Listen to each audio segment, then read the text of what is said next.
வணக்கம். இந்த ஊடக மாநாடானது 3 அரச திணைக்களங்களிலே ஏற்படுகின்ற முறைகேடான சம்பவங்களை வெளிக்கொணர வேண்டும் என்ற காரணத்துக்காகத்தான் இந்த ஊடக மாநாடானது ஏற்பாடு பண்ணப்பட்டிருக்கின்றது. முதலிலே இலங்கை மின்சார விநியோக திணைக்களத்துக்கான முறைகேடு சம்பந்தமான விதத்தை தெரிவிக்க இருக்கின்றோம். அதாவது இப்போது மின்சார கட்டணங்கள் நிலுவையில் இருந்தால் மின்சாரத்தினை துண்டிப்பதற்கான பட்டியலை குத்தகை அடிப்படையிலே வழங்கப்படுகின்றது. இந்த குத்தகை அடிப்படையிலே வழங்கப்பட்டவர்களுக்கு மின்சாரத்தை துண்டிக்கப்பட்டால்தான் அதற்குரிய ஒரு இடத்திலே துண்டிக்கப்பட்டதற்கான கொடுப்பனவாக 800 ரூபாய் கொடுப்பனவு அவர்களுக்கு வழங்கப்படுகின்றது. இதனை அவர்கள் ஒரு தொழிலாக கருதி சில இடங்களிலே வீடுகள் மூடப்பட்டிருக்கின்றன, கதவுகள் பெட்லாக் போட்டு மூடப்பட்டிருக்கின்ற இடங்களிலும் அந்த இடத்துக்கு மின்சாரத்தை துண்டித்து விட்டதாக மெசேஜை கொடுத்து விட்டு அந்த 800 ரூபாயை அவர்கள் மோசடி செய்கிறார்கள். பல இடங்களில் இவ்வாறான சம்பவங்கள் மட்டக்களப்பு மாவட்டத்திலே பதிவாகி கொண்டிருக்கின்றன. எங்களுக்கும் நிறைய பொதுமக்களிடத்திலிருந்து முறைப்பாடு வந்து கொண்டிருக்கின்றது. ஆதலால் தயவு செய்து இலங்கை மின்சார விநியோகத்தினுடைய பொறுப்பாக இருக்கின்ற பொறியியலாளர் அவர்களிடத்திலே நாங்கள் வினயமாய் ஒரு வேண்டுகோளை வைக்கின்றோம். இதை ஒரு தொழிலாக இந்த குத்தகை உரிமையாளர்கள் செய்கிறார்கள். நீங்கள் குத்தகை அடிப்படையிலே வழங்கப்பட்டு இதை மின்சாரத்தை துண்டித்தால் தான் உங்களுக்கு 800 ரூபாய் பணம் வழங்குவதாக ஒப்பந்தம் செய்திருக்கின்றீர்கள். அதனை அவர்கள் ஒரு லாபகரமான ஒரு தொழிலாக நினைத்து மின்சாரத்தை துண்டிக்காமலும் அந்த 800 ரூபாயை பெற்றுக்கொள்கிறார்கள். ஆதாரங்கள் எங்களிடம் உள்ளன, சிசிடிவி ஆதாரங்களும் எங்களிடத்திலே உள்ளன. மின்சாரத்தை துண்டித்ததாக நிதி அறவிடுகிறார்கள். இது உண்மையிலேயே ஒரு முறைகேடான விஷயம். ஒரு வீட்டிலே வயது போன ஒரு அம்மா இருந்தால் அவருக்கு போனிலே ஆங்கிலத்தில் வருகின்ற குறுஞ்செய்திகளை பார்க்க முடியாமல் இருக்கும் அல்லது பார்க்க தெரியாமல் இருக்கும். நீங்கள் வாசலிலே வந்து மின்சாரத்தை துண்டித்து விட்டதாக போனிலே தகவல்களை அனுப்பி மக்களிடத்தில் இருக்கிற பணத்தை நீங்கள் சூறையாடுகிறீர்கள். ஆதலால் கிழக்கு மாகாணத்துக்கு பொறுப்பான மட்டக்களப்பு மாவட்டத்துக்கு பொறுப்பான பொறியியலாளர் இலங்கை மின்சார விநியோக சபையின் பொறியியலாளர் இதனை கவனத்தில் கொண்டு தயவு செய்து இவ்வாறான நடவடிக்கைகள் மீண்டும் இடம்பெறாது இருப்பதற்கு நீங்கள் உரிய ஆவண செய்ய வேண்டும். அரச உத்தியோகஸ்தர் அத்தனை பேருக்கும் மக்களிடத்திலே வரிப்பணத்திலிருந்து தான் உங்களுக்கான சம்பளங்கள் வழங்கப்படுகின்றன. நீங்கள் ஏசி அலுவலகத்திலே ஏசியை போட்டுக்கொண்டு வாகனத்திலேயும் ஏசியை போட்டுக்கொண்டு நீங்கள் உல்லாசமாக பிரயாணங்கள் செய்கின்றீர்கள். மக்கள் மிகவும் பொருளாதார நெருக்கடியிலே நாளாந்த அன்றாட சீவியத்துக்கு தங்களுக்கு இக்கட்டான சூழ்நிலையில் வாழ்ந்து கொண்டிருக்கின்ற நேரத்திலே 1500 ரூபாய் நிலுவை இருந்தால் நீங்கள் மின்சாரத்தை துண்டிக்கின்றீர்கள். அதற்கான சார்ஜாக 800 ரூபாய் அளவிடுகிறீர்கள்.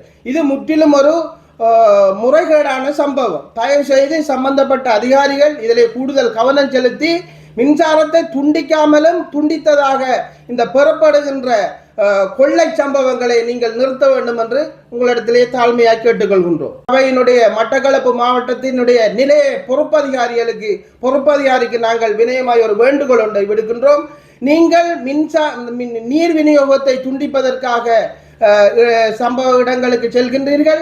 நிலுவை உள்ள இடங்களிலே நீர் விநியோகத்தை துண்டிக்கின்றீர்கள். துண்டித்த பின்னர் அவர்கள் வங்கியிலோ அல்லது தபால் அலுவலகங்களிலோ சென்று அவர்களுடைய கொடுப்பனவு அதாவது நீர் நிலுவை கட்டணங்களை செலுத்திய பின்னர் தொலைபேசி ஊடாக உங்களுக்கு தொடர்பு கொண்டு நீர் கட்டணத்தை நாங்கள் செலுத்திவிட்டோம், மீண்டும் எங்களுக்கான நீர் விநியோகத்தை இணைப்பில் தரும்படி கேட்டால் நீங்கள் அதனை மறுத்து இருதயபுரத்தில் இருக்கின்ற நீர் வழங்கல் வடிகால் அமைப்பு சபையினுடைய நிலையத்துக்கு பற்றிச்சூட்டோடு வரும்படி அவர்களை அழைக்கின்றீர்கள்.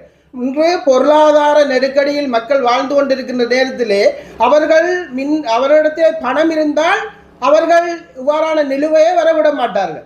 நிலுவை இருக்கும்போது நீங்கள் அவர்களுடைய நீர் விநியோகத்தை துண்டித்த பின்னர் தொலைபேசியிலே அவர்கள் உங்களை தொடர்பு கொண்டு நிலுவையை செலுத்தி விட்டதாக அறிவித்தால் நீங்கள் அவர்களுடைய நீர் விநியோகத்தை வளமைக்கு கொண்டு வர உங்களால் முடியும் தானே? ஏன் மக்களை நீங்கள் அலக்களிக்கின்றீர்கள்? மக்களை அலக்களித்து உங்களுடைய அலுவலகத்துக்கு வர வைத்து அவர்கள் இங்கிருந்து சில எரிபொருளுக்கு காசு செலவழித்து உங்களுடைய அலுவலகத்துக்கு வந்து பற்றுச்சீட்டை உங்களுடைய தர வேண்டுமா? உங்களுடைய சிஸ்டத்திலே ஆன்லைன் சிஸ்டத்திலே அவர்கள் நிதி செலுத்தியிருக்கிறார்களா, அவர்களுக்கான நிலுவை செலுத்தப்பட்டிருக்கின்றன பார்த்து அவர்களுடைய நீர் விநியோகத்தை நீங்கள் வளமைக்கு கொண்டு வருவதற்கு தொலைபேசி ஊடாக அதுகளை நீங்கள் மேற்கொள்ள வேண்டும் என்று மட்டக்களப்பு மாவட்டத்தினுடைய நீர்வளங்கள் வடிகால் அமைப்பு சபையினுடைய நிலையத்தினுடைய பொறுப்பதிகாரி இடத்திலே நாங்கள் வினயமாய் வேண்டிக் கொள்கின்றோம். மக்களை வீண் சிரமத்துக்கு உள்ளாக்காமல் தயவு செய்து நீங்கள் அரசு உத்தியோகத்தர்கள் மக்களுடைய வரிப்பணத்தில் தான் உங்களுக்கு சம்பளங்கள் வழங்கப்படுகின்றன. மக்களை அலக்களிக்கின்ற வேலைகளை விடுத்து மக்களுக்கான இலவுபடுத்துவதற்காகத்தான் கையடக்க தொலைபேசிகள் இருக்கின்றன. அவர்கள் நீர் கட்டணத்தினை செலுத்திய பின்னர் தொலைபேசி ஊடாக உங்களோட தொடர்பு கொண்டால் நீங்கள் அந்த மீண்டும் அவர்களுக்கான நீர் விநியோகத்தை செய்து கொடுத்தால் மிகவும் சிறந்ததாக இருக்கும் என்று நாங்கள் நினைக்கின்றோம். சபை இன்று டெங்குகள் அதிகரித்து சென்று கொண்டிருக்கின்ற டெங்கு நோயாளிகள் அதிகமாக அடையாளம் காணப்படுகின்றார்கள். இதற்கு முதலாவது பிரதான காரணம் மட்டக்களப்பு மாவட்டத்தினுடைய மாநகர சபையினுடைய திண்ம கழிவு அகற்றுவது முறையற்ற விதத்திலே நடைபெறுகின்ற காரணத்தினால் தான் இவ்வாறான சம்பவங்கள் இடம்பெற்று கொண்டிருக்கின்றன. மட்டக்களப்பு மாவட்டத்தின் தெருக்களில் பார்த்தால் பிளாஸ்டிக் போத்தல்களும் குப்பை கூலங்களும் நிறைந்து காணப்படுகின்றன. அத்தோடு கான்கள் கழுவுவதில்லை, சுத்திகரிப்பதில்லை, அதை சுத்தம் செய்வதும் இல்லை. இதிலே நீங்கள் மக்களிடத்திலே கூறுவது என்னவென்றால் திண்ம கழிவு அகற்றுவதற்கு எங்களுக்கு வாகனங்கள் பற்றாக்குறையாக இருக்கின்றதாக நீங்கள் மக்களிடத்திலே கூறுகின்றீர்கள். அவ்வாறு மக்களிடத்திலே திண்ம கழிவு அகற்றுவதற்கு வாகனங்கள் இல்லை என்று கூறுகின்ற நீங்கள் போக்குவரத்து அமைச்சிடம் சென்று போக்குவரத்து அனுமதி பத்திரத்தை கோருகின்றீர்கள். அனுமதி பத்திரத்தை கோரி புதிய பஸ்ஸுகளை வாங்குவதற்கு உங்களிடத்திலே பணம் இருக்கின்றது. மக்களுடைய வரிப்பணத்தை வீணடிப்பதற்கும் போக்குவரத்து பஸ்களை வாங்குவதற்கும் உங்களிடத்திலே பணம் இருந்தால் ஏன் திண்ம கழிவு அகற்றுவதற்கு வாகனங்களை வாங்குவதற்கு உங்களிடத்திலே பணம் இல்லாமல் இருக்கின்றது? இது மக்களுடைய வரிப்பணம், உங்களுடைய சொந்த பணம் அல்ல. அதனால் தயவு செய்து மட்டக்களப்பு மாவட்டத்தினுடைய மாநகர சபை ஆணையாளரும் மட்டக்களப்பு மாவட்டத்தினுடைய முதல்வரிடத்திலே நாங்கள் வினயமாய் கேட்டுக்கொள்வது, மட்டக்களப்பு மாநகர சபையினுடைய உங்களுடைய கடமைகளை நீங்கள் சரியாக செய்யுங்கள். மட்டக்களப்பு மாநகர சபையினுடைய கடமை போக்குவரத்து பஸ்ஸுகளோ போக்குவரத்து அனுமதி பெற்று பத்திரங்களை பெற்று சேவையில் ஈடுவதோ உங்களுடைய கடமை அல்ல.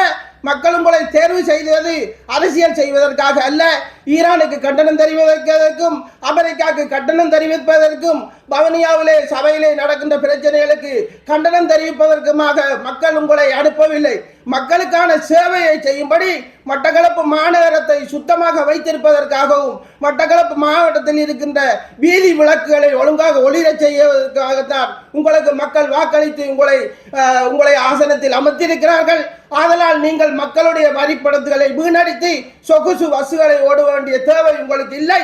மக்கள் மட்டக்களப்பு மாவட்டத்தினுடைய வரிப்பணத்துகளை எடுத்து வீணடிக்காமல் உங்களுடைய கடமைகளை நீங்கள் ஒழுங்காக செய்தால் இன்று மட்டக்களப்பு மாவட்டத்திலே டெங்கு நோயாளியுடைய அடையாளம் அதிகரித்து செல்வது குறைக்கப்படும். அதனால் தயவு செய்து மட்டக்களப்பு மாவட்டத்தினுடைய முதல்வர் அவர்களே, இது உங்களின் கவனத்துக்கு கடந்த காலங்களிலே தேர்தல் காலங்களிலே எத்தனையோ வட்டார மெம்பர்கள் வாக்குறுதி அளித்தார்கள். எங்களுக்கு சம்பளம் தேவையில்லை, எங்களுக்காக மாநகர சபையிலே வழங்கப்படுகின்ற சம்பளத்தை அந்த வட்டாரத்துக்கு நாங்கள் கல்விக்காகவும் ஏனைய தேவைகளுக்காக ஒதுக்குவோம் என்று இன்று சம்பளங்களை பெற்றுவிட்டு அந்த வட்டாரத்தில் இருக்கிற குப்பை கூலங்களை அகற்றுவதற்கு கூட மட்டக்களப்பு மாநகர சபை முதல்வரிடத்திலே கதைப்பதில்லை. போலி வாக்குறுதிகளை கொடுத்து தேர்தல் காலங்களில் வென்றுவிட்டு வட்டார உறுப்பினர்கள் எல்லாம் வீடுகளிலே மக்களுடைய வரிப்பணத்தை பக்கெட்டில் வைத்துக் கொண்டு அவர்கள் சொகுசு வாழ்க்கை வாழ்த்து கொண்டிருக்கின்றார்கள். ஆனால் நாங்கள் மக்களிடத்திலே வினயமாக கேட்டுக்கொள்வதை, தேர்தல் காலங்களிலே நீங்கள் பொய்யான வாக்குறுதிகளை நம்பி இவர்களை போன்றவர்களுக்கு தொடர்ந்து வாக்களிக்காமல் உண்மையாகவே மக்களுக்காக சேவை செய்கிறவர்களுக்கு நீங்கள் வாக்களிக்க வேண்டும் என்று மக்கள், நீங்கள் தான் அரசாங்கம், நீங்கள் தான் பலம், மக்களுடைய பலம்தான் இன்று அரசாங்கத்தை தீர்மானிப்பதும் ஆட்சியாளர்களை தீர்மானிப்பதும். ஆதலால் தயவு செய்து தேர்தல் காலங்களிலே மக்களிடத்தில் நாங்கள் அன்பான வேண்டுகோளை விடுக்கின்றோம். உண்மையாகவே மக்களுக்கு சேவை செய்யக்கூடியவர்களை நீங்கள் தேர்தல் காலங்களில் தேர்ந்தெடுத்து இந்த மட்டக்களப்பு மாவட்டத்தினுடைய பிரச்சனைகளை தீர்ப்பதற்குரிய ஆளுமை மிக்க தலைவர்களை நீங்கள் தேர்ந்தெடுக்கும்படியாக உங்களை தாழ்மையாக கேட்டுக்கொள்கிறேன்.